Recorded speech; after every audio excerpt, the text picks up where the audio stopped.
What's going on, everybody, and welcome back to another episode of the Classic Chronicles. And that is exactly what this episode is going to be, man. Where I'm taking it back to the channel, back to its roots, and telling a story. As if you've been following this channel from day one, I said that I would be telling some life stories and vlogging on my adventures.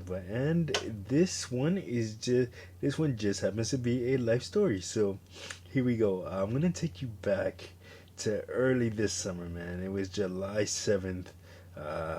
July 7th of this past year, and I had just got done seeing a SmackDown at Madison Square Garden.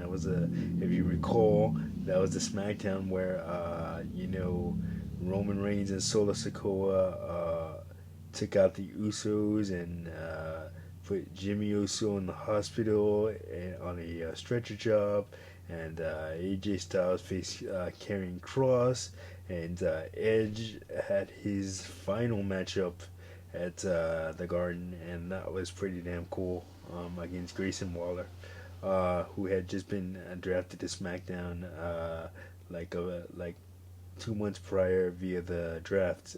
He got called up from NXT.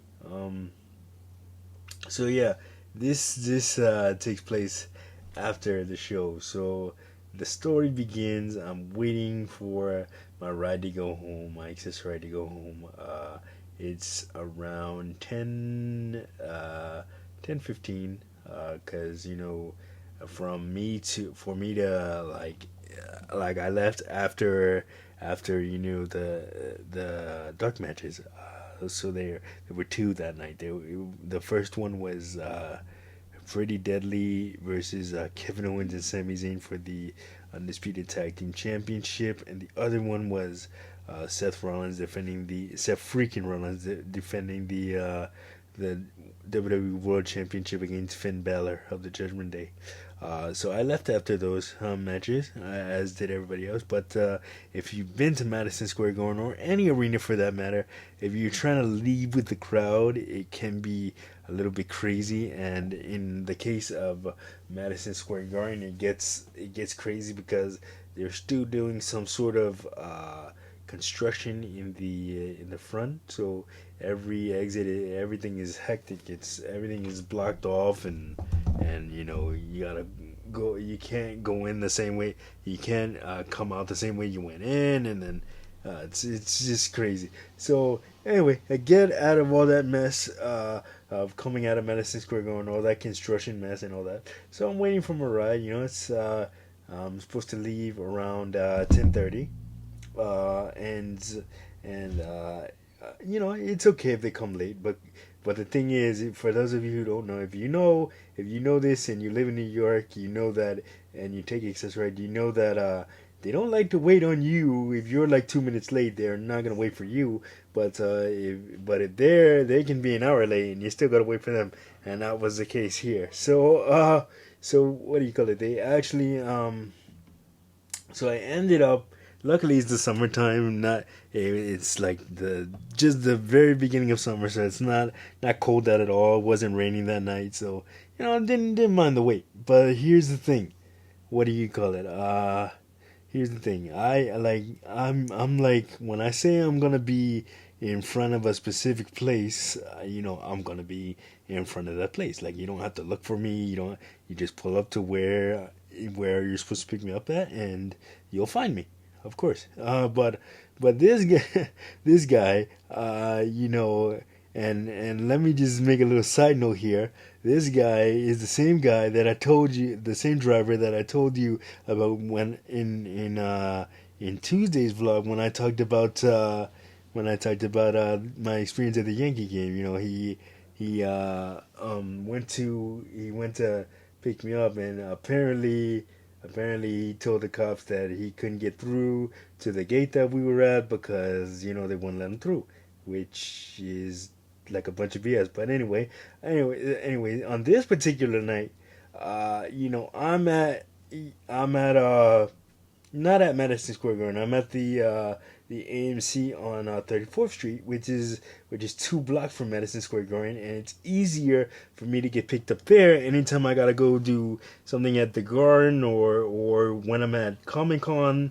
It's easier for me to get picked up there because it's less of a mess, it's less congested, and your ride has a clear sight of you. So that's why I always tell them to pick me up and drop me off at. Anyway, so I'm there. I'm waiting. It's not, I'm waiting 30 minutes. Okay, fine. 11 o'clock, fine. So then I call. They tell you that you can give them a call 30 minutes because they have a 30-minute grace period. So they tell you after that 30 minutes, if the ride doesn't show up, just give them a call. So then I give them a call. I ask the dispatch where the ride is at, and they say, oh, okay, he'll be here in 15 minutes. Okay, fine, no problem. 15 minutes go by, not there. Another 30 minutes go by, still not there. So I'm getting kind of pissed off at this point because I gotta like pee, and like I can little sidebar here. I can hold my pee for a while, but like once it's ready to come out, there's not much I can do about it. Anyway, no. But in all seriousness, all jokes aside, I really gotta pee, so I'm trying to get home as quick as possible to make that happen. So what do you call it? I see an accessoride like like go down West 34th Street, like on the opposite side of me though. So and he stops at the corner. So I'm like, okay, he doesn't know that he obviously doesn't know that it's the movie theater. So I'm like, okay, fine, big man.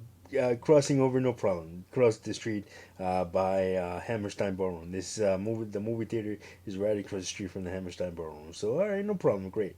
So I start heading that direction, and sure enough, the guy, as I'm like getting onto the street, the guy starts moving again, and I'm like, yo, where the hell is he going? So I'm like trying to chase him down, trying to chase him down, and trying to get his attention or whatever. So then there goes nothing.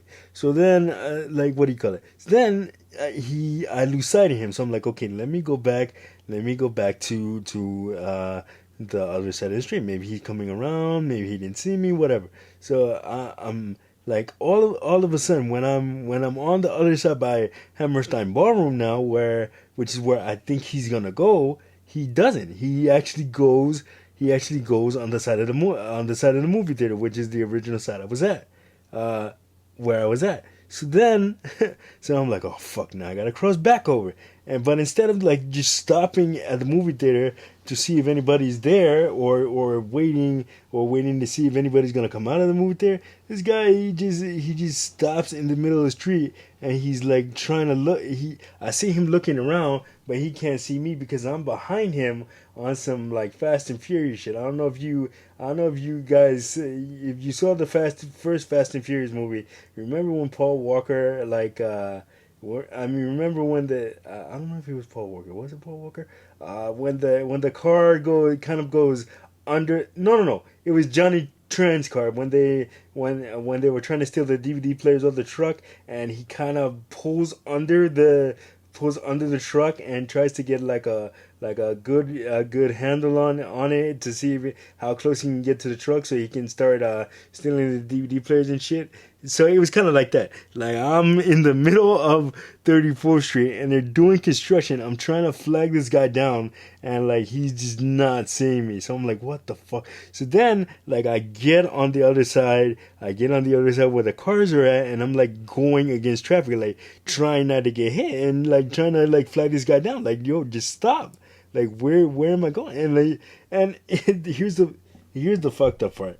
The messed up part was the fact that after I finally catch up to him, and I could after I finally catch up to him, he goes, yeah, I kind of saw you coming behind me and trying to flag me down, but I had nowhere to stop. I'm like, no, I'm like, what the hell do you mean you had nowhere to stop? You could have just pulled over to the corner. He's like, oh yeah, well, next time just tell them to drop you at the where the Dwayne Reed was, because on the corner of 34th Street there was a Dwayne Reed there that's no longer there, and he told me to drop them. Told me to tell when I make the reservation to drop me up there, and I'm like, no.